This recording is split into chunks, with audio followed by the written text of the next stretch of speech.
Welcome back. We're in Chambers with my next guest, Michael Waxman, who is a school social worker and also has a private practice dealing with parent-teen conflict. Welcome to the show, Michael. Thank you for having me. What kind of parent-teen conflicts do you see in your practice? Issues about going to school, friendships, rules and curfews. You mean there are kids that don't want to go to school? Lots of kids don't want to go to school. Why? It could be because of bullying issues, because of learning issues, because of anxiety about being at school. So how do you get a parent, how does a parent get a child who doesn't want to go to school to go when they're a teenager? They need to work together with the school, with a therapist sometimes, and figure out what the issues are, why it is the child doesn't want to go to school. Do you think that it's getting harder to raise teenagers than it used to be? Because that's what parents say. I think it's always been difficult to raise teenagers. I think that it has gotten harder, but it's parenting has changed and children have changed and society has changed. Why do you think that teenagers have become more difficult to manage, to supervise, to guide, to oversee, to direct? There's a lot more out there for teenagers to do. They have the whole world at their fingertips through online access. They are communicating with their friends and others all the time. They can do anything without having to leave the house or leave their little circle. You have been quoted as saying that too many teenagers are being, quote, overindulged. What do you mean by that? I think that overindulgence is giving children too many things, too much of something, or having a very soft structure around rules and routines in the house. Is that the same thing as spoiling a child? It's different. Spoiling is just giving without anything in return. It's more about material things. That's more spoiling. But what's overindulgence? Overindulgence is when you're giving a child too much or too many of something and having not enough structure. So giving them too many permissions, allowed to stay out late at night, any kind of clothing item that they want or technology item that they want without having any contract or anything in return. So being the devil's advocate for a minute, what's wrong with doing that with teenagers?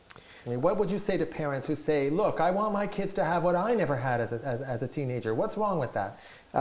Teenagers need to learn that there are restrictions, that they can't have everything. What happens when these teenagers go away to college or university or finish high school and then they realize that they can't have everything that they had? They're going to be in a culture shock, having had all of these things given to them and then having nothing in return. I think that what I hear from you is a sense of entitlement that teenagers seem to have. Mm-hmm. And because there are people who are financially well off and who can give their child everything. What would you say to them if they say, well, my child can have everything even when they go to university and even after they get out of school? Only up until the age of 2 years old are people supposed to believe that they're the center of the universe. After the age of 2 years old, it's not developmentally appropriate for people to believe that they're the center of the universe. And if parents are raising their children that way, they're going to grow up continuing to believe that they are the everything. And they might be to their parents, but not to the rest of the world. And they need to learn that there are consequences to their actions, that things you need to work for things. I think it's wonderful if parents can give their children everything. But to have some limits or some rules or contracting in place, I'll buy you this jacket if you shovel the driveway. So you're talking about boundary setting and creating a sense of responsibility in a teenager? Exactly. Is this an issue with a lot of the parents and children that you see? It can be, depending on the different community and the different availabilities of the family, what the family has to give.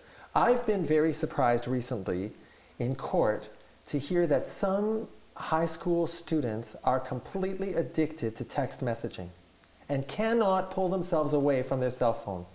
Do you see that? Yes, I do. That it actually drives the parents crazy. They can't have a conversation at dinner. They can't have any quality family time because these kids get angry to the point of volatile when they don't get an immediate response to a text message that they've sent to a friend. Right. How do you help people with that kind of problem? It's the same kind of anxiety. It's about feeling that something is going on that I'm not a part of. It's called FOMO, fear of missing out.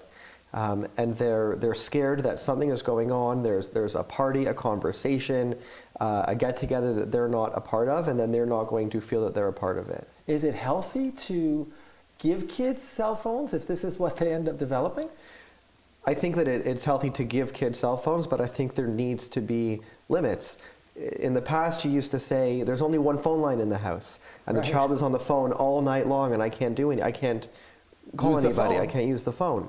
And it's different now because you don't need, the children don't need to be on that phone. They're texting and conversing with all of their friends.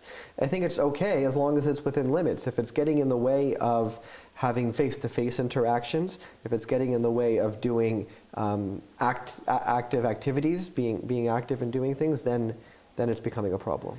Now, in our remaining moments, I want to ask you about parents that are new to North America, immigrants who come here from countries with very different culture, values, and traditions.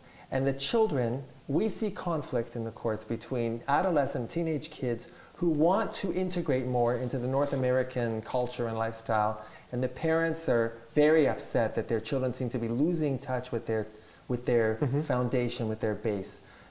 How do you help parents and children get over that? It's about setting limits.